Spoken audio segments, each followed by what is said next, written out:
Good afternoon, students. Previous lecture we have started with our industrial based on agro-based industry, and now today we'll start with mineral-based industry. Now, what is mineral-based industry? Industry that use minerals and metals as raw materials are called mineral-based industry. First, we will study iron and steel industry. Okay. What is it? Our previous lecture we have studied iron and steel industry is a heavy industry. Here if we go further, we will see it. This industry, basic industry is heavy, medium and light industry depend on its for machines and electrical goods. It is also considered heavy industry as a raw material and finished goods, as both heavy and bulky involves heavy transportation costs. So now this is a public sector industry. Only TISCO, that is Tata Iron and Steel Industry, is a private industry in India, as the other iron and steel industry is the authority is with SAIL. SAIL means SAIL, SAIL, Steel Authority of India Limited. Okay, so what is the manufacture of steel industry? What is it needed? It is making of engineering good, construction material, defense, medical, telephonic and scientific equipments, and also consumer goods. If we see, India ranked third in the production of crude steel in the world with 95.6 million tons in 2016. China is the world's largest producer and consumer of steel, but its production was equal to India in 1950. Now, if we see what is the reason for this, in India, most of the public sector undertaking trade the steel through Steel Authority of India. I told you, Steel SAIL, that is Steel Authority of India Limited. Okay. Now, which is the place where we say that it is iron and steel is found? Previous classes you have studied that mineral storehouse of minerals. Which is the storehouse of minerals? It is Chota Nagpur. Correct? Chota Nagpur Plateau. If you see on your page 72, you will see the map India Iron and Steel Plant. See, which are the important iron and steel plant? I will tell you Durgapur, Bakero, Bilai, Raukela. These are the important steel plants. And Jamshedpur, that is Tata Iron and Steel Plant, which is totally private. Other plants are with the collaboration. I will let you know important thing. These suppose Raukela, it was supported by Germany. In collaboration with Germany, it was started. Durgapur was started by Russia. It was supported by Russia with the collaboration of Russia, and Durgapur with British collaboration, and Bilay with Russian collaboration. So these are the important facts we should know, that these industries were started or supported by these foreign countries. Okay, now we will see that India is the largest producer of sponge iron, but its per capita consumption is only 63 kg per annum in 2016 against 208 kg of world average. India has many integrated steel plant. What is meant by integrated steel plant? In this, it is managed on the large scale and handled in one complex. One complex in the sense that iron and steel plant work in every aspects. They produce mild and alloy steel. Now, this is mini steel plant. Mini steel plants means there are small units, many small units which manufacture steel plant, and then manufacturing or finishing good are produced in some other factories or industries. Okay. Now, India, most of the public sector undertaking trade their steel through Steel Authority of India. Now, let's see factors which are responsible for location of iron and steel industry at one place. What are the factors responsible for the location? Yes, first is availability of cheap labor, then regular supply of water and power, close proximity to the areas where raw materials are found to reduce the transportation cost, nearness to the markets where finished products can be sold, and close to seaports for export facilities. These are the important factors. In 7th standard, you have studied, or maybe in 8th standard. Why in Jamshedpur there is a uh, lot of all the Jamshedpur Tata have developed or manufactured steel industry there because raw material was found on raw material was found adequately. Then the river Subarekha was very important because water and power supply was done from there. So this was a reason we have studied in 8th standard history lesson. Correct? Now, Chota Nagpur Plateau region has maximum concentration of iron and steel industries due to having most of these factors. So, in Chota Nagpur, these industries are set up on a very large scale. Okay, so you have to do the map also. See on page number 72, you will do this map. I will send you afterwards after completing. Okay, now what are the processes of manufacturing of steel? See in your textbook, you will find that blast furnace. Okay, first what is it? It is transport of raw material to plant in the sense in the factory or industry. What is added? Iron ore, coking coal, limestone, and manganese.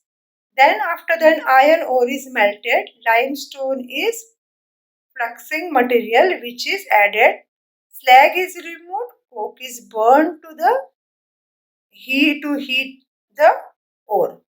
Afterward, pig iron. What is meant by that? Molten materials poured into molds called pigs. Then comes steel making. Okay, pig iron is further purified by melting and oxidizing the impurities. Make uh, Manganese, nickel, and chromium is added to it to make the steel pure. That means the iron ore is purified. Then shaping of the metal, that is rolling, pressing, casting, and forging. These are the procedure in the manufacturing of steel industry. And then what are the challenges for iron and steel industry? India is not able to perform to its full potential in this industry. Why? Even though there is iron ore is found on a very large scale. Now, what is the reason for it? It is limited availability and high cost of coking coal, poor infrastructure, lower labor productivity, irregular supply of energy. These are the important factors why there is we can't develop our iron and steel industry like other countries. Now we will go with aluminium smelting. Aluminium smelting is the second most important metallurgical industry in India.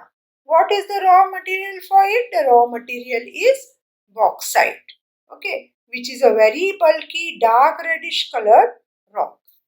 If you see aluminium is a very light, resistant to corrosion, a good conductor of heat, malleable and becomes strong when it is mixed with other metal. So only it is used in manufacturing aircraft, utensils and wire. Aluminium has gained popularity as a substitute of steel, copper, zinc, and lead in different industries. What are the factors which are responsible for the location of this industry? That is regular supply of electricity, availability of raw material at its minimum cost. See these pictures, if you see how smelting of aluminium is done. These are the pictures you can see. Okay, see aluminium smelting, how step by step it is done. These are all the picture, and this is the fact company or industry where aluminium smelting is done.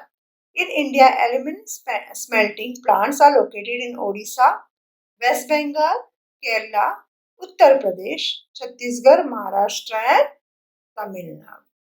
Now we will go with chemical industries. See, in our area also, if you see Pir Lote, we have chemical industries. Correct? So in India, the chemical industry is fast growing and diversifying in nature. It compromises both large and small scale manufacturing units. Chemical industry had two sectors, namely organic and inorganic sectors. Organic sector provides organic chemicals. These chemicals include petrochemicals. Petrochemicals are used for manufacturing of synthetic fiber, synthetic rubber, plastic, dyestuffs, drugs, and pharmaceuticals. Organic chemical plants are located near oil refineries or petrochemical plants. Inorganic sector produce inorganic chemicals. These chemicals include sulfuric acid used to manufacture fertilizer, synthetic fiber, plastic, adhesives, paints, dyestuffs, nitric acid, alkalis, soda ash. Soda ash, why is soda ash used? It is used to make glass, soaps, and detergent, paper, and caustic soda. These chemical plants are located all over the country. Now we will go with fertilizer industry. This is fertilizer industry. Okay. These industries produce a number of different fertilizers.